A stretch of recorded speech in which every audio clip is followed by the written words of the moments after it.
Hi everyone, welcome to Shyam institute daily current అఫైర్స్లో భాగంగా ఈరోజు ఉన్నటువంటి ఇంపార్టెంట్ కరెంట్ అఫైర్స్ ఏమన్నా ఒకసారి చూద్దాము.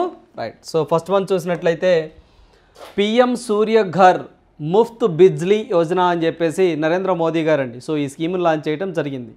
సో ఎందుకు సార్ ఈ స్కీము అంటే ఏదైతే పవర్ని యొక్క కన్సెప్షన్ని తగ్గించడం కోసం అండి. అంటే ఏదైతే సోలార్తో ఉన్నటువంటి పవర్ రెన్యూబుల్ సోర్సెస్ని ఉపయోగించుకొని సో దానివల్ల పవర్ని ఆదా చేయడం కోసం ఈ స్కీమ్ని ప్రకటిస్తున్నాము అని చెప్పేసి నరేంద్ర మోదీ గారు గతంలో కూడా చెప్పడం జరిగిందండి. సో ఏదైతే మనకి అయోధ్య టెంపుల్ ప్రారంభోత్సవం అయిన తర్వాత నరేంద్ర మోదీ గారు ఢిల్లీకి వచ్చి ఒక స్టేట్మెంట్ ఇచ్చారండి. సో దగ్గరికి ఎవరైతే పేదలు ఉన్నారో సో వారందరికీ కూడా 300 యూనిట్స్ వరకు అండి, అంటే 300 యూనిట్స్ వరకు కూడా ఫ్రీగా సో పవర్ అనేది వస్తుంది. అట్ ద సేమ్ టైం ఒక సంవత్సర కాలంలో సో యావరేజ్గా 15,000 నుంచి 18,000 వరకు కూడా కరెంటు బిల్ అనేది ఆదా చేస్తాము అని చెప్పేసి నరేంద్ర మోదీ గారు ఒక స్టేట్మెంట్ ఇవ్వడం జరిగిందండి. సో దీనికి సంబంధించి 1,00,00,000 ఇళ్లకండి. సో చాలా ఇంపార్టెంట్ గుర్తుంచుకోండి. ఎన్ని ఇళ్లకు సార్ అంటే 1,00,00,000 ఇళ్లకు ప్రతి నెల 300 యూనిట్లు ఆదా అవుతుంది విద్యుత్తు అని చెప్పి చెప్తున్నారు ఈ యొక్క స్కీమ్ ద్వారా. అదేవిధంగా దీనికోసం 75,000 కోట్ల పెట్టుబడి పెట్టబోతున్నాము అని చెప్పి చెప్తున్నారండి. సో ఈ ఫిగర్ కూడా చాలా ఇంపార్టెంటేనండి. 75,000 కోట్ల పెట్టుబడితో ఈ ప్రాజెక్టు అమలు చేస్తాము అని చెప్పేసి నరేంద్ర మోదీ గారు నిన్న ఏదైతే సోషల్ మీడియా ప్లాట్ఫామ్ ఏదైతే ఎక్స్ ఉంటుందో గతంలో ట్విట్టర్ అనేవాళ్ళమండి సో దాంట్లో సో పోస్ట్ చేయడం జరిగింది. సో ఎన్ని ఇళ్ళకి సార్ అంటే 1,00,00,000 ఇళ్ళకండి. సో ఏదైతే మీరు ఇక్కడ పిక్లో చూస్తున్నట్టు అంటే ఎవరైతే అప్లై చేసుకుంటారో సో ఒక వెబ్సైట్ ఇచ్చారండి. సో ఆ యొక్క వెబ్సైట్లో ఎవరైతే అప్లై చేసుకుంటారో వారికి ఆ యొక్క సంస్థలు వచ్చి ఇంటి పైన ఇదిగోండి ఇలా సోలార్ ప్యానెల్ పెడతారండి. సో ఇలా సోలార్ ప్యానెల్ పెట్టినప్పుడు దాని నుంచి 300 యూనిట్స్ వరకు కూడా ఫ్రీగా యూజ్ చేసుకోవచ్చు. ఆ తర్వాత ఎక్సెస్ ఉందనుకోండి అది గవర్నమెంటే కొనేస్తుంది, మనకు అమౌంట్ కూడా ఇస్తుందండి. సో ఇది కాన్సెప్ట్. సో దీనికి సంబంధించినటువంటి ప్రాసెస్ స్టార్ట్ అయింది అని చెప్పేసి నరేంద్ర మోదీ గారు చెప్తా ఉన్నారు. మనకి మెయిన్ పాయింట్స్ ఏంటి సార్ అంటే మొత్తం ఎన్ని కోట్లు పెట్టుబడులు పెడుతున్నారు, 75,000 కోట్లు. సో మొత్తం ఎన్ని యూనిట్లు ఫ్రీగా వస్తుంది, ఉచిత విద్యుత్తు 300 యూనిట్లు, మొత్తం ఎన్ని ఇళ్లకు ఈ యొక్క సోలార్ ప్యానెల్స్ని అమర్చబోతా ఉన్నారు, 1,00,00,000 ఇళ్లకు అని గుర్తుంచుకోండి. అదేవిధంగా వీళ్ళు ఒక అఫీషియల్ వెబ్సైట్ కూడా ఒకటి ఇచ్చారండి. ఎవరైతే అప్లై చేసుకోవాలనుకుంటున్న ఉన్నారో అలాంటి వారు https PM సూర్యాఘర్ అని చెప్పేసి pmsuryaghar.gov.in అని చెప్పేసి ఒక వెబ్సైట్ కూడా ఇవ్వడం జరిగింది. సో ఇందులో మనం డిస్కస్ చేసినట్లు ఏటా అంటే ఒక సంవత్సర కాలంలో దాదాపుగా 15,000 నుంచి 18,000 వరకు కూడా సో ఎవరైతే ఈ యొక్క ప్యానల్ని సో బిగించుకుంటారో ఇంటి పైకప్పు మీద సో వారు బెనిఫిట్ పొందుతారు అని చెప్పేసి నరేంద్ర మోదీ గారు చెప్పారు. So please remember that. ఎందుకు సార్ అంటే ఇలాంటివి కానివ్వండి, అదేవిధంగా ఈ స్కీమ్ చదువుతున్నప్పుడే మనకి ఫేమ్ 2 కూడా గుర్తు రావాలండి. ఫేమ్ 2 అని చెప్పేసి అంటామండి. సో FAME ఫేమ్ 2 అని చెప్పేసి అంటామండి. సో ఫేమ్ 2 అని చెప్పేసి అంటాము. ఏంటి సార్ అంటే ఇది faster adoption and manufacturing electrical vehicles అని చెప్పేసి అంటామండి. ఇవి కూడా అంతేనండి. ఏవైతే మనకి పొల్యూషన్ని తగ్గించి సో మనకి ఏవైతే విద్యుత్తో నడిచేటువంటి బస్సులు తీసుకురావడం, అదేవిధంగా PM ఈ బస్సెస్ అని చెప్పేసి ఒక 10,000 ఈ బస్సెస్ రాబోతున్నాయి 6 మంత్స్లో అని చెప్పేసి కూడా మనం డిస్కస్ చేసాం. ఇవి కానివ్వండి, అట్ ద సేమ్ టైం ఈ యొక్క సోలార్తో ఉపయోగించే విద్యుత్ కానివ్వండి, అదేవిధంగా బుల్లెట్ ప్రూఫ్ ట్రైన్స్ కానివ్వండి, ఇవన్నీ కూడా అండి. సో 2070 కల్లా అంటే 2070 కల్లా మనం 0 కార్బన్ ఎమిషన్ సాధించాలి లక్ష్యంగా పెట్టుకున్నాం. అలా పెట్టుకున్నాం కాబట్టి ఖచ్చితంగా పొల్యూషన్ లెవెల్స్ని తగ్గించాలి. పొల్యూషన్ లెవెల్స్ తగ్గించాలంటే కోల్ కానీ, డీజిల్ కానీ, పెట్రోల్ కానీ ఇలాంటి వాడకాన్ని తగ్గించాలంటే వాటికి ప్రత్యామ్నాయంగా ఏం కావాలి, సో మనం రెన్యూబుల్ సోర్సెస్ని ఇంక్రీజ్ చేయాలి. లైక్ మనకి హైడ్రో కానివ్వండి, solar, hydro means water, solar means మీ అందరికీ తెలిసిందే సూర్య ఫలకాల ద్వారా, అదేవిధంగా విండ్ సో మనకి గాలి మరల ద్వారా అండి, సో బయోమాస్ ద్వారా, సో ఏదైతే మనకి న్యూక్లియర్ ద్వారా వీటి ద్వారా రెన్యూబుల్ సోర్సెస్ని మనం క్రియేట్ చేయాలి. ఆ ఉద్దేశంతోనే వీటిని మేము తీసుకొస్తామని నరేంద్ర మోదీ గారు చెప్తా ఉన్నారు. సో నెక్స్ట్ వన్ చూద్దాం. సో నెక్స్ట్ వన్ చూసినట్లయితే జాతీయ చలనచిత్ర అవార్డుల్లో 2 కేటగిరీలకు పేరు మార్పు అని చెప్పేసి అంటున్నారండి. ఏదైతే మనకి నేషనల్ ఫిలిం అవార్డ్స్ అని చెప్పేసి అంటామండి.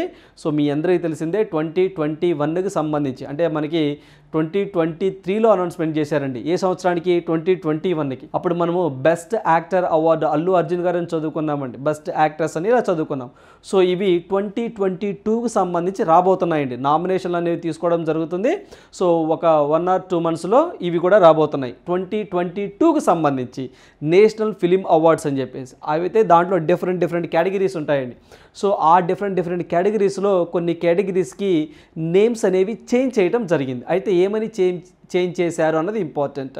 సో ఇక్కడ మనం చూసినట్లయితే సమాచార ప్రసార మంత్రిత్వ శాఖ ఒక ప్రకటనలో తెలిపిందండి, ఈ విధంగా మేము నేమ్స్ని చేంజ్ చేస్తున్నాము, పేర్లను చేంజ్ చేస్తున్నాము అని. ఏంటి సార్ అంటే అవేది Indira Gandhi award for best debut film అని చెప్పేసి, సో ఇదొక విభాగంలో అవార్డ్స్ ఇస్తూ ఉంటారండి. ఇక్కడ మనకి ఇందిరాగాంధీ అని పేరు ఉంది కదా, సో అందువల్ల బీజేపీ గవర్నమెంట్ ఏం చేసిందంటే సో దీనికి Indira Gandhi award for best debut film అని చెప్పేసి సో ఈ అవార్డును సో జనరల్గా మార్చారండి. ఏమని మార్చారు, ఇక్కడి నుంచి బెస్ట్ డెబ్యూ ఫిలిం ఆఫ్ ఏ డైరెక్టర్గా పేరు మార్చడం జరిగింది.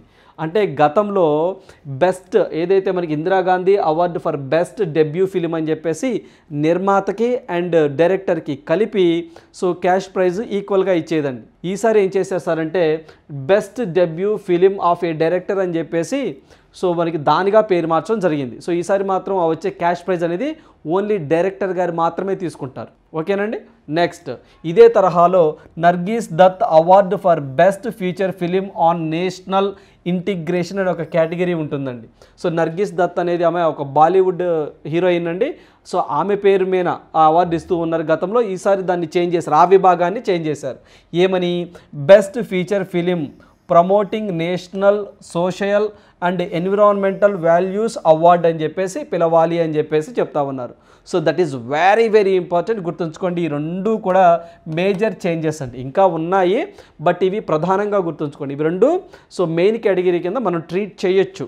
ఆ తరువాత సో కొన్ని మార్పులు ఏంటి సార్ అంటే ఏదైతే ఈ యొక్క అవార్డ్స్తో పాటు స్వర్ణ కమలం ఏదైతే మనకి ఈ అవార్డ్స్తో పాటు అండి స్వర్ణ కమలం అవార్డు పొందినటువంటి వారికి 3 లక్షల క్యాష్ ప్రైజ్, అదేవిధంగా రజత పథకం పొందిన వారికి 2 లక్షల క్యాష్ ప్రైజ్ అందజేస్తారండి, అదొకటి గుర్తుంచుకోండి. అదేవిధంగా best aviation film, best special effect film అని చెప్పేసి సో ఇవి రెండు కూడా డిఫరెంట్ కేటగిరీస్లో ఇస్తూ ఉండేవారండి. ఈసారి ఏం చేస్తున్నారు సార్ అంటే ఈ యొక్క best animation film and best special effect film రెండింటిని మెర్జ్ చేసి ఏమని పిలుస్తారట, సో మనకి best aviation, visual effect, gaming, comics అని చెప్పేసి పిలవాలటండి. Please remember that. ఏమని పిలవాలంట best animation, visual effect, gaming, comics అని చెప్పేసి పిలవాలి అని చెప్పేసి అంటే ఆ విభాగాన్ని అలా పేరు మార్చాము అని చెప్పేసి అంటున్నారు. ఇది కూడా ఇంపార్టెంట్ అండి. సో ఇది ఒకటి అండ్ ఇది ఒకటి అండ్ ఇది ఒకటి, మొత్తం 3 గుర్తుంచుకోండి. ఇంకా చేశారు బట్ ఇవి ప్రధానంగా ఉన్నాయి, గుర్తుంచుకోండి. అయితే మనం ఇక్కడ నేషనల్ ఫిలిం అవార్డ్స్ అని చెప్పేసి అన్నామా, ఈ నేషనల్ ఫిలిం అవార్డ్స్ సినిమా రంగంలో విశేష సేవ చేసిన వారికి ఇస్తూ ఉంటారండి. సో ఇలా ఈ అవార్డ్స్ని 1954 నుంచి ఇస్తూ ఉన్నారు. సో ఢిల్లీలో ఇస్తూ ఉంటారు. అయితే ప్రజెంటెడ్ బై ఎవరు సార్ ఇస్తారు అంటే నేషనల్ ఫిలిం డెవలప్మెంట్ కార్పొరేషన్ అని చెప్పేసి అంటామండి, వీరు ఇస్తారు. That is very very important, గుర్తుంచుకోండి. Presented by national film awards, presented by national film development corporation, గుర్తుంచుకోండి. నేషనల్ ఫిలిం ఫేర్ అవార్డ్స్ ఉంటాయండి, అవి వేరండి. ఫిలిం ఫేర్ అవార్డ్స్ వేరు, నేషనల్ ఫిలిం అవార్డ్స్ వేరు. So please remember that. ఇవన్నీ కూడా చేంజెస్ ఉన్నాయి. సో 1 or 2 monthsలో ఈ యొక్క అవార్డ్స్ అనేది అనౌన్స్మెంట్ జరుగుతుంది. ప్రజెంట్ నామినేషన్లను స్వీకరించడం జరుగుతుంది. అదేవిధంగా వీరేం చెప్పారు సార్ అంటే మనకి నేషనల్ ఫిలిం ఏవైతే ఉన్నాయో ఈ యొక్క అవార్డ్స్లో భాగంగా నేషనల్ ఫిలిం అవార్డ్స్లో భాగంగానే మనకి మన భారతదేశంలో సినిమా రంగంలో విశేష సేవ చేసిన వారికి సో దాదా సాహెబ్ ఫాల్కే అవార్డ్స్ అని చెప్పేసి ఇస్తారండి. ఓకేనండి, దాదా సాహెబ్ ఫాల్కే అవార్డు అని చెప్పేసి ఇస్తారు. సో మనకి out standing performance in the field of cinema in India. So మరి ఈ అవార్డు గ్రహీతలు ఎవరైతే ఉంటారో వీరికి గతంలో క్యాష్ ప్రైజ్గా 10 lakhs ఉండేవని. సో మనకి 10 lakhs ఉండేది. ఏంటంటే అది దాదా సాహెబ్ ఫాల్కే అవార్డుకి సంబంధించి. మరి ఈ నెక్స్ట్ అనౌన్స్మెంట్ చేయబోయేటువంటి దాదా సాహెబ్ ఫాల్కే అవార్డ్స్ గ్రహీతల యొక్క క్యాష్ ప్రైజ్ కూడా ఇంక్రీజ్ చేయడం జరిగిందండి. ఎంతసారి చేశారు అంటే 15 lakhs చేయడం జరిగిందండి, 15 లక్షలు. Please remember that. ఇవన్నీ కూడా అప్డేట్ జరగడం జరిగిందండి. మనం గతంలో చదువుకున్నాం Dada Saheb Phalke this is highest award in cinema field అని. ఫస్ట్ మనకి ఏదైతే మనకి దేవికా రాణి రోరిచ్ అని చెప్పేసి లేదా దేవికా రాణి చౌదరి గారు తీసుకున్నారని, లాస్ట్గా మనకి వహీదా రెహమాన్ అని చెప్పేసి తమిళనాడు స్టడీకి సంబంధించిన ఆమెని సో ఆమె తీసుకోవడం జరిగిందని చెప్పేసి అంతకుముందు చూసినట్లయితే మనకి ఏదైతే గుజరాత్కి సంబంధించిందండి ఆశా పరేఖ్ గారు తీసుకున్నారని డిస్కస్ చేసాం కదా. సో దానికి సంబంధించింది క్యాష్ ప్రైజ్ 15 lakhs, గుర్తుంచుకోండి. దాదా సాహెబ్ ఫాల్కే సంబంధించి ఇంక్రీజ్ చేశారు. అట్ ద సేమ్ టైం మనం ఈ పాయింట్ చదువుతున్నప్పుడే క్యాష్ ప్రైజ్లో సో స్పోర్ట్స్లో మనకి మేజర్ ధ్యాన్ చంద్ ఖేల్ రత్న అవార్డు అని చెప్పేసి అంటామండి. సో దాని క్యాష్ ప్రైజ్ సరికి 25 lakhs, గుర్తుంచుకోండి. So that is very very important, right. So next one చూద్దాం. సో నెక్స్ట్ వన్ చూసినట్లయితే యూఏఈతో ద్వైపాక్షిక పెట్టుబడుల ఒప్పందం. సో మీ అందరికీ తెలిసిందేనండి, United Arab Emirates Narendra Modi గారు ప్రజెంట్ యూఏఈలోనే ఉన్నారు. సో అక్కడ పర్యటనలోనే ఉన్నారండి. సో అక్కడ పర్యటనకు వెళ్ళారు పనిలో పనిగా.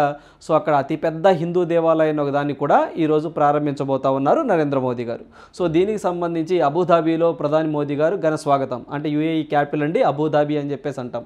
సో ఆ దేశ అధ్యక్షుడు అండి ఎవరైతే ఉన్నారో ఇక్కడ మనం పిక్లో చూస్తున్నాము, సో ఇతనేనండి. సో ఇతని పేరు వచ్చేసరికి Sheikh Mohamed bin Zayed Al Nahyan అని చెప్పేసి అంటామండి. సో ఇతను యూఏఈ ప్రెసిడెంట్గా ఉన్నారు. సో ఇతనితో నరేంద్ర మోదీ గారు మీట్ అయ్యారని, అదేవిధంగా వాణిజ్యము, బిజినెస్ కానివ్వండి, ఇన్వెస్ట్మెంట్స్, పెట్టుబడులు, డిజిటల్ ఇన్ఫ్రాస్ట్రక్చర్, సో ఫిన్టెక్ తదితర రంగాలలో సో ఇరు దేశాల మధ్య సహకారం ఉండాలన్నట్టు, అదేవిధంగా మొత్తం 8 ఒప్పందాలపై కూడా సో సంతకాలు చేస్తారు అని చెప్పేసి కూడా, అంటే ఆల్రెడీ జరిగిందండి. నరేంద్ర మోదీ గారు 13, 14 నిన్న కూడా ఉన్నారు అక్కడే. సో ఈ 2 డేస్లోనే 8 ఒప్పందాలు జరిగాయని చెప్పి చెప్తున్నారు. అదేవిధంగా మనం డిస్కస్ చేశామండి ఏదైతే అంతకుముందు COP28 సమావేశం, అంటే కాన్ఫరెన్స్ ఆఫ్ పార్టీస్ అని చెప్పేసి అంటాము. ఈ యొక్క COP28 సమావేశంలో కూడా మనకి యూఏఈ దుబాయ్లోనే జరిగిందండి. యూఏఈ దుబాయ్లోనే జరిగింది, ప్లీజ్ రిమెంబర్ దట్.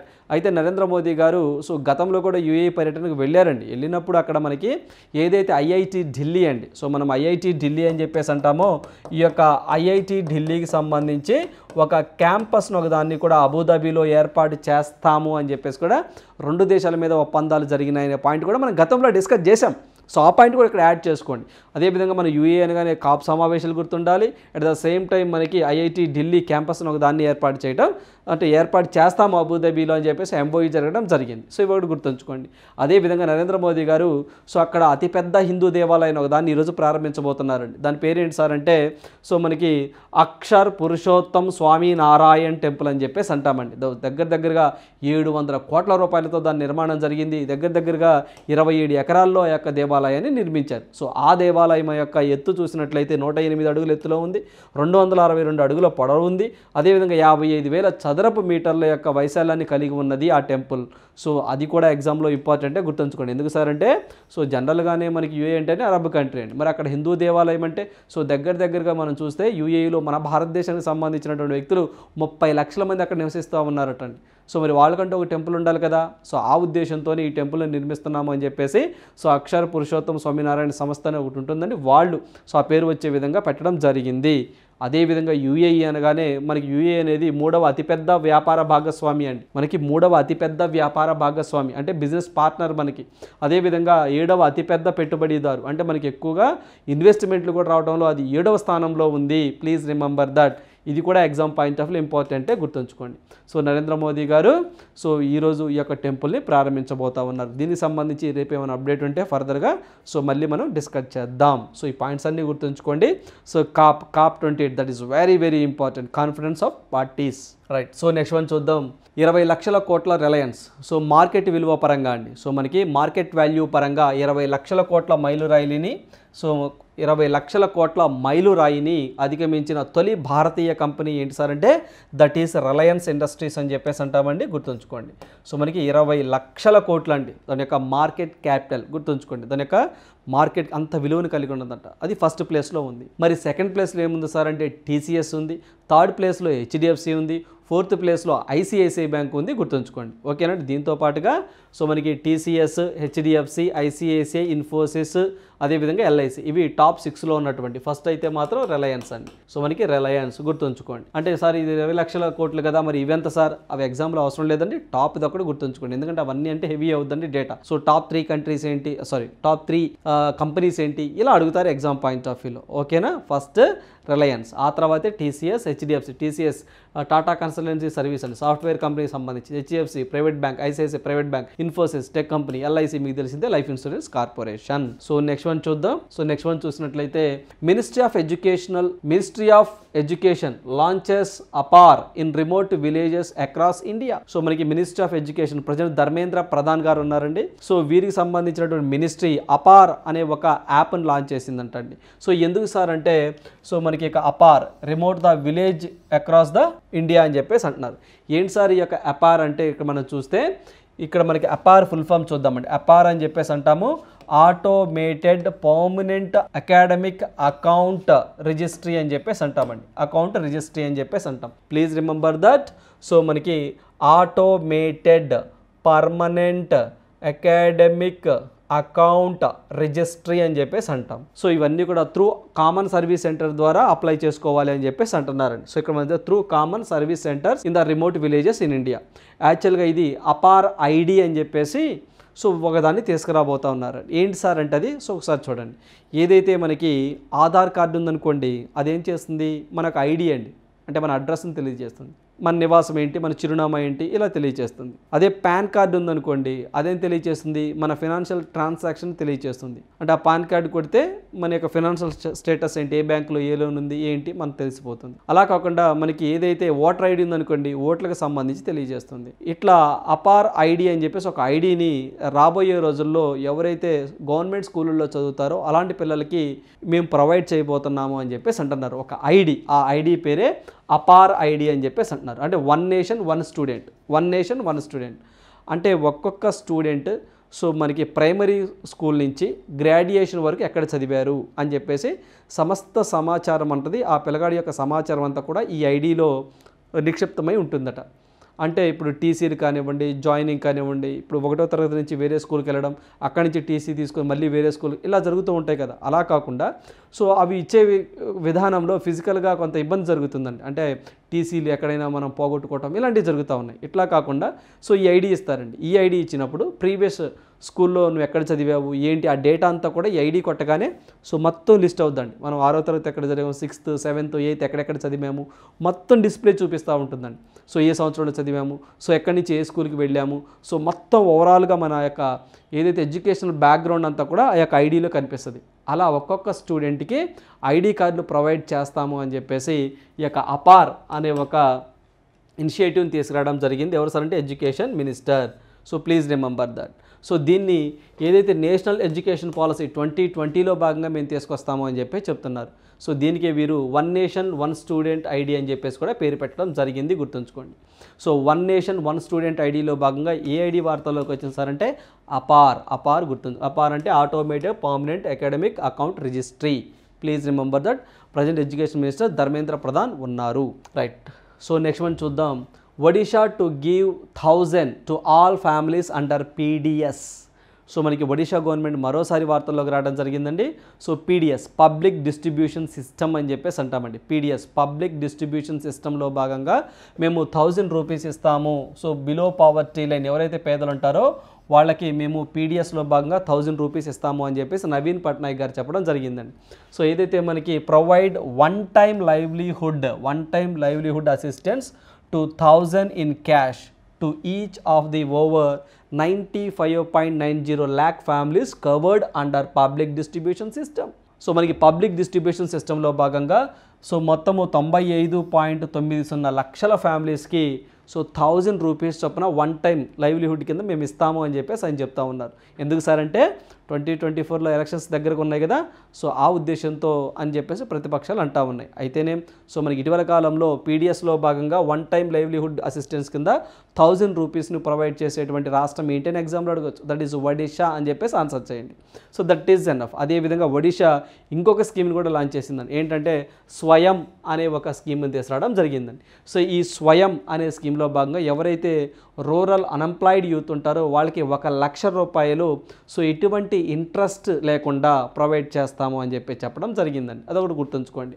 ఓకేనండి. స్వయం అని చెప్పేసి 1 lakh so interest free bank loans అండి. సో రూరల్ అన్ఎంప్లాయిడ్ యూత్ ఎవరైతే 18 సంవత్సరాల నుంచి 30 సంవత్సరాలు ఉంటాయో వారికి 1 లక్ష రూపాయలు ఎటువంటి ఇంట్రెస్ట్ లేకుండా సో బ్యాంకు ద్వారా రుణాలు మంజూరు చేస్తూ ఉంటుంది. ఆ 1 లక్ష రూపాయలు వాళ్ళు సో ఏదైనా బిజినెస్ చేసుకోవడానికి, సో చిన్న వ్యాపారాలు చేసుకోవడం ఇలాంటి వాటికి ఉపయోగించుకోవచ్చు అని చెప్పేసి చెప్తున్నారు. సో దీనికోసము 448 కోట్లు మేము ఖర్చు చేస్తాము అని చెప్పేసి ఒడిషా గవర్నమెంట్ చెప్తుంది. So please remember that. So Naveen Patnaik గారు సీఎంగా ఉన్నారు. సో ఇతను మనం చూస్తే సో మన భారతదేశంలో సెకండ్ లాంగెస్ట్ టెన్యూర్గా సీఎంగా చేసినటువంటి వ్యక్తి నవీన్ పట్నాయక్ గారు అండి. సో మనకి ఏదైతే సిక్కింకి సంబంధించి పవన్ కుమార్ చామ్లింగ్ ఉన్నారు ఫస్ట్ ప్లేస్లో, తర్వాత ఈయనున్నారు. సో ఆ తర్వాత థర్డ్ ప్లేస్లో జ్యోతి బసు అని చెప్పేసి వెస్ట్ బెంగాల్కి సంబంధించారండి. రీసెంట్గా ఆ బసుని రికార్డుని అధిగమించారండి. ఈసారి 2024లో ఇతను సీఎం అయ్యారనుకోండి, సో పవన్ కుమార్ చామ్లింగ్ గారిని కూడా ఇతను బీట్ చేస్తారు. అంటే లాంగెస్ట్ సీఎంగా సర్వ్ చేసిన వ్యక్తుల్లో సో ఫస్ట్ ప్లేస్ ఎవరు ఉంటారు సార్ అంటే నవీన్ పట్నాయక్ గారే ఉంటారు. Please remember that. ఓకేనండి. So Odisha that is very very important. ఇటీవల కాలంలో మెట్రో సర్వీస్కి కూడా శంకుస్థాపన చేశారండి ఇతనే, metro. Please remember that. Dakota విమానాశ్రయం అని చెప్పేసి ఒక ఏదైతే భువనేశ్వర్ ఇంటర్నేషనల్ ఎయిర్పోర్ట్లో ప్రజల సందర్శనార్థం ఒక దాన్ని కూడా తీసుకురావడం జరిగింది. అదేవిధంగా సహసాగి, ఓకేనండి, సగ సాహి అని చెప్పేసి అంటామండి. సగ సాహి అనే ఒక విలేజ్ ఉంటుందండి. అది 24/7 సోలార్ పవర్డ్ విలేజ్గా గుర్తింపు పొందింది మన భారతదేశంలో.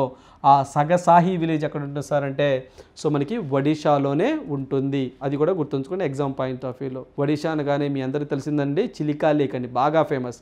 సో చిలికా లేక్ అని, ఉషాకోతి కేవ్స్ అని, ఓకేనండి. సో అదేవిధంగా సట్కోసియా టైగర్ రిజర్వ్ అని చెప్పేసి కూడా అంటామండి. సో సిమ్లీపాల్ నేషనల్ పార్క్, అవన్నీ కూడా మనకి ఒడిషాలోనే ఉంటాయి. రైట్. సో నెక్స్ట్ వన్ చూద్దాం. So 11th edition of world government summit begins in Dubai. So మనకి 11వ ఎడిషన్ వరల్డ్ గవర్నమెంట్స్ సమ్మిట్ అని చెప్పేసి జరుగుతున్నాయండి. సో ఎక్కడ సార్ అంటే దుబాయ్లో బిగిన్ అయినాయి. సో ఎప్పటి నుంచి ఎప్పటిదాకా జరుగుతాయి సార్ అంటే ఇవి సో మనకి ఫిబ్రవరి 12 నుంచి 14 వరకు అండి, అంటే ఈ రోజుతో ఎండ్ అవుతాయి.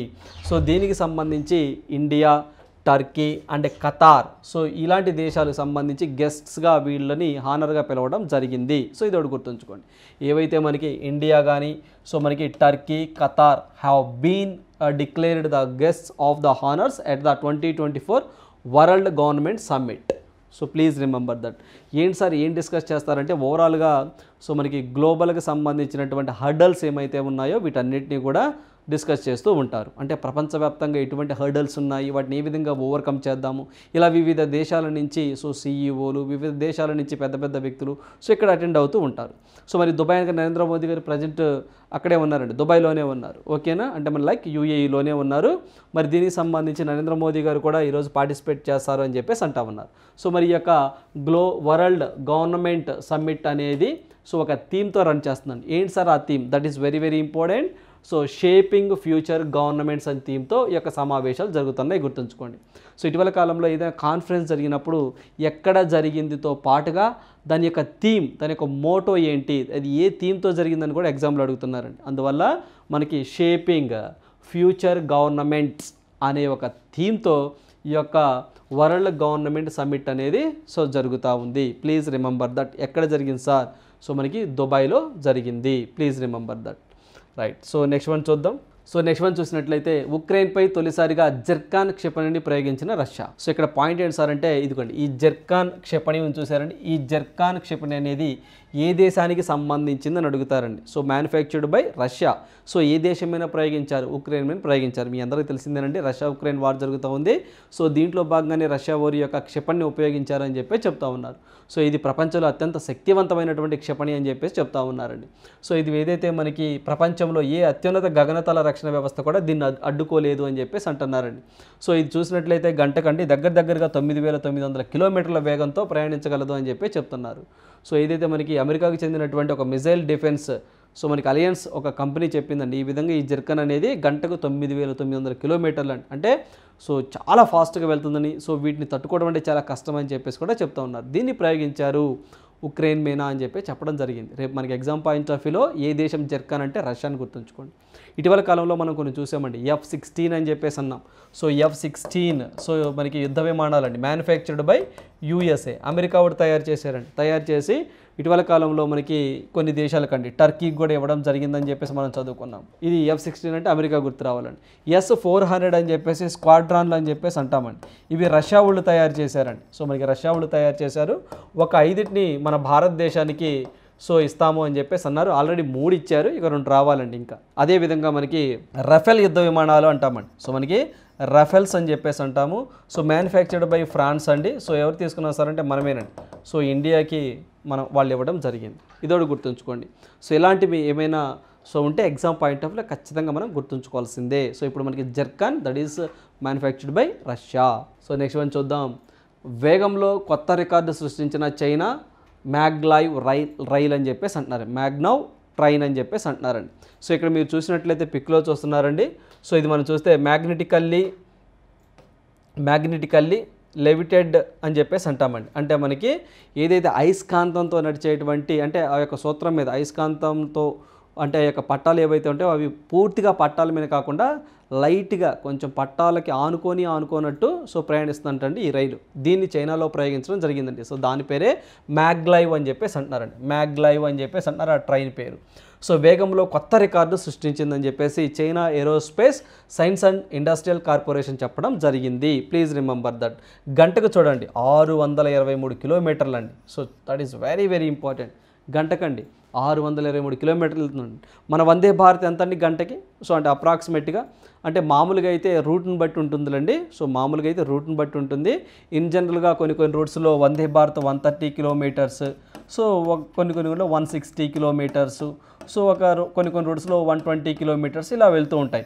అయితే మ్యాక్సిమం స్పీడ్ ఎంత పాసిబిలిటీ ఉంది సార్ దాన్ని ఇంక్రీజ్ చేసుకోవాలంటే 200 కిలోమీటర్స్ పర్ అవర్లో వెళ్తుందండి వందే భారత్. మరి చూడండి దానికి 3 టైమ్స్ అండి, 3 టైమ్స్. సో దానికి 623 కిలోమీటర్ల స్పీడ్తో గంటకి వెళ్తుందని చెప్పేసి సో వీళ్ళు చెప్తా ఉన్నారు. సో సక్సెస్ఫుల్గా దీన్ని రన్ చేసామని కూడా చెప్తా ఉన్నారు. ఇలాంటి రైళ్లు మ్యాగ్నలైవ్ టెక్నాలజీ ఆధారంగా పనిచేస్తాయి. అవి అయస్కాంత శక్తిని ఉపయోగించుకొని రైలును ముందుకు నడుపుతాయి అని చెప్పేసి అంటున్నారు. ఓకేనండి. సో చూసారు కదా దీని యొక్క ఏవైతే ఉంటాయో వీల్స్ పూర్తిగా ట్రాక్కి ఆనుకోవండి. సో లైట్గా ఆనుకోనట్టు ఉంటాయని చెప్పేసి చెప్తా ఉన్నారు. Please remember that. దాని పేరెంట్స్ ఆర్ ఆ ట్రైన్ అంటే మ్యాగ్లైవ్ అని చెప్పేసి అంటాం. That is China. So next చూద్దాం. రచనపై 12 ఏళ్ల నిషేధం అండి. సో భారత హేమర్ త్రో. సో మనకి హేమర్ త్రో అని చెప్పేసి అంటామండి. ఆ పేరు వచ్చేసరికి రచనా కుమారి. మీరు పిక్లో చూస్తున్నారు రచనా కుమారి. సో ఇదిగోండి ఇలా వేస్తూ ఉంటారండి. సో ఈమె డోపింగ్లో దొరికిందంటండి. అంటే మనకి ఏవైతే కొన్ని వాడకూడనటువంటి పదార్థాలు ఏవైతే డ్రగ్స్ అంటామండి. సో ఇవి తీసుకోవడం వల్ల ఇవి దొరికారని 12 ఏళ్ల పాటు నిషేధానికి గురైందండి. గతంలో ఒకసారి కూడా నిషేధానికి గురైందండి. మరి రీసెంట్గా మళ్ళీ ఏదైతే మనకి ఆసియా క్రీడలు జరిగినాయో హాంగ్జో, సో మనకి ఏదైతే ఉంటుందో చైనాలో, సో అక్కడ కూడా ఈమె పార్టిసిపేట్ చేసి 9వ స్థానంలో ఉందండి. సో బాగానే పెర్ఫామ్ చేశారు. కాకపోతే మళ్ళీ ఈమె రెండోసారి డోపింగ్గా తేలడంతో అంతర్జాతీయ అథ్లెటిక్స్ సమైక్య సో ఈ నిర్ణయం తీసుకోవడం జరిగింది. సో దీంతో ఈమె 2023 సో సెప్టెంబర్ 24ని సాధించిన పథకాలు, నగదు అవన్నీ కూడా మళ్ళీ వాళ్ళు వెనక్కి తీసుకోవడం జరిగిందండి. సో అలా ఉంటుంది. సో మనకి ఎవరైతే ఇలా డోపింగ్ పాల్పడతారో వాళ్ళని ఇలా చేస్తూ ఉంటారని సస్పెండ్ చేస్తూ ఉంటారు. అలా 12 సంవత్సరాలు ఏమైనా నిషేధం విధించడం జరిగింది. రేపు మనకి ఎగ్జామ్ పాయింట్ ఆఫ్ వ్యూలో సో మనకి రచనా కుమారి ఏ ఆటకు సంబంధించినామా అంటే సో మనకి హేమర్ త్రో అని చెప్పేసి గుర్తుంచుకోండి. సో మనం ఒక 4 డేస్ క్రితం కూడా డిస్కస్ చేసామండి. సో ఎవరు సార్ అంటే ఏం పేరు వచ్చేసరికి నిర్మలా షరాన్ అని చెప్పేసి అంటామండి. నిర్మలా షరాన్ అని చెప్పేసి అంటాము. సో హర్యానాకి సంబంధించిన ఏమి కూడా డోపింగ్కి పాల్పడిందని చెప్పేసి కూడా అంటే అథ్లెట్ అండి. సో స్ప్రింటర్ అని చెప్పేసి అన్నాం. సో ఏమి కూడా పార్టిసిపేట్ చేసిందండి. అంటే మనకి ఏదైతే డోపింగ్లో సేమ్ పట్టుబడిందని, సో ఏమి కూడా 8 సంవత్సరాలు నిషేధానికి గురైందని చెప్పేసి కూడా మనం డిస్కస్ చేసాం. సో ఇప్పుడు ఇద్దరు మహిళలు మనం చదువుకున్నాం. ఒకళ్ళు వచ్చేసరికి రచనా కుమారి, ఇంకొకళ్ళు వచ్చేసరికి Nirmala Sharon. Please remember that. ఏమేనైతే 12 ఏళ్ళు నిషేధం, ఏమేనైతే మాత్రం 8 సంవత్సరాలు నిషేధం. సో నెక్స్ట్ వన్ చూద్దామండి. మాజీ టెస్ట్ క్రికెటర్ దత్తాజీరామ్ మృతి అని చెప్పేసి అంటున్నారండి. సో మన భారతదేశానికి సంబంధించిన సో మాజీ క్రికెటర్ అండి ఇతను చనిపోవడం జరిగిందండి. సో ఇతని పేరెంట్స్ సార్ అంటే దత్తాజీరామ్ అని చెప్పేసి అంటున్నారు. మీరు పిక్లో చూస్తున్నారండి. సో ఇతనే దత్తాజీరామ్. సో ఇతను భారత మాజీ test cricketer Dattaji Gaikwad. So పూర్తిగా చెప్పాలంటే దత్తాజీరామ్ గైక్వాడ్ అని చెప్పేసి అంటామండి. సో ఈయన 1952-61 మధ్య భారత్కు 11 టెస్టుల్లో ప్రాతినిధ్యం వహించారు. ఆ తర్వాత 1959లో అండి. సో ఈ టైంలో 59లో ఇంగ్లాండ్ పర్యటనలో భారత కెప్టెన్గాను వ్యవహరించారు గుర్తుంచుకోండి. సో ఇతను లాస్ట్గా 1961లో సో పాకిస్తాన్పై ఆడారండి లాస్ట్గా. అదేవిధంగా సో ఇతను ఒక హయాంలో ఏదైతే మనకి ఇతను 1957లో రంజీ ట్రోఫీ ఇతను కెప్టెన్గా ఉన్నప్పుడే సో దేశవాళీ ట్రోఫీ అండి, రంజీ ట్రోఫీ అనేది ఇది కూడా విన్ అవడం జరిగింది. అదేవిధంగా ఇతను ఎవరు కుమారుడట, సో మనకి ఎవరైతే ఉన్నారో టీమిండియా మాజీ కోచ్గా పనిచేశారంటే వీళ్ళ ఫాదర్, ఆయన కూడా టెస్ట్ క్రీడాకారుడే. సో ఏం సార్ నేను పేరు అంశుమాన్ గైక్వాడ్ అని చెప్పేసి అంటామండి. సో అంశుమాన్ గైక్వాడ్ అని చెప్పేసి అంటాం. ఇతను గతంలో మన టీమిండియాకి మాజీ కోచ్గా పనిచేసి ఉన్నారు. వీని యొక్క అంశుమాన్ గైక్వాడ్ యొక్క కుమారుడే సన్నే మనకి ఇదిగోండి ఇతను ఎవరైతే ఉన్నారో Dattajirao Gaekwad. Please remember that. ఇతను ఏ ఆట అంటే that is cricket, right. So checklist. So ఇది ఒకసారి చూద్దామండి. సో ప్రపంచ వాణిజ్య సంస్థ WTO వరల్డ్ ట్రేడ్ ఆర్గనైజేషన్ యొక్క డైరెక్టర్ జనరల్గా ప్రస్తుతం నగోజీ ఒకాంజో ఇవేలా వ్యవహరిస్తున్నారు అని చెప్పేసి అంటున్నారండి. Yes, this is correct. So ఈమె WTOకి మొట్టమొదటి ఉమెన్ డైరెక్టర్ జనరల్గా రావడం జరిగింది. Please remember that. ఓకేనండి. సో ఇది ఒకటి గుర్తుంచుకోండి. అదేవిధంగా ప్రపంచ వాణిజ్య సంస్థ WTOను 1955లో స్థాపించడం జరిగింది. This is also correct. So అదేవిధంగా ప్రపంచ వాణిజ్య సంస్థ యొక్క ప్రధాన కార్యాలయం అనేది జెనీవా, స్విట్జర్లాండ్లో ఉంటుంది. So this is also correct. అయితే మనకి WTO అండి, సో 1955లో ఫోర్స్లోకి వచ్చిందండి. సో గతంలో దాని ప్లేస్లో ఏముండేది సార్ WTO ప్లేస్లో అంటే మనకి గాట్ అని చెప్పేసి అంటామండి. సో GATT గాట్ అని చెప్పేసి అంటాం. అంటే జనరల్ అగ్రిమెంట్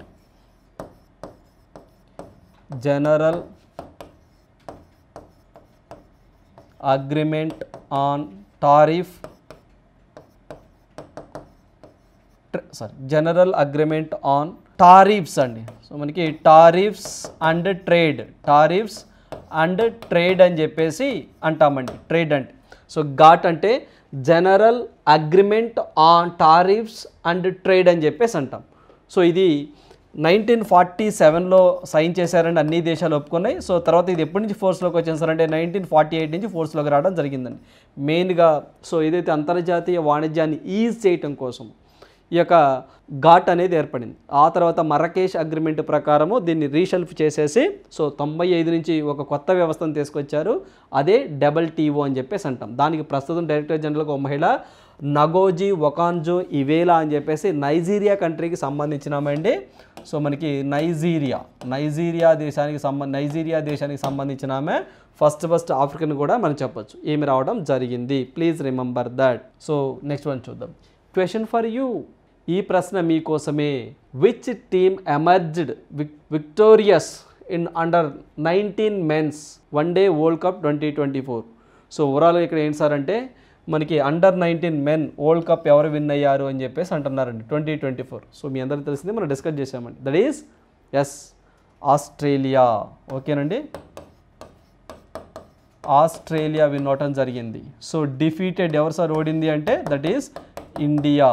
సో మనకి ఇండియా ఓడిందండి. హెల్డ్ ఎక్కడ జరిగింది సార్ అంటే సౌత్ ఆఫ్రికాలో జరిగింది. Please remember that. ఓకేనండి. సో దీని గురించి మనం డిస్కస్ కూడా చేసామండి. దీని గురించి మనం ప్రీవియస్ వీడియోలో కూడా సో మనం డిస్కస్ చేయడం జరిగింది. సో గెలిచింది ఆస్ట్రేలియా, ఓడింది ఇండియా, జరిగింది south Africa. At the same time మనకి వరల్డ్ కప్ అండి. సో మనకి వరల్డ్ కప్ కూడా మీ అందరికీ తెలిసిందే. సో గెలిచింది ఆస్ట్రేలియా, ఓడింది ఇండియా, జరిగింది ఇండియాలోనే. Please remember that. సో ఇవ్వండి ఈరోజు ఉన్నటువంటి ఇంపార్టెంట్ కరెంట్ అఫైర్స్. సో మనం ప్రతిసారి డిస్కస్ చేస్తూనే ఉంటామండి, ప్రతిసారి చెప్తూనే ఉంటాం.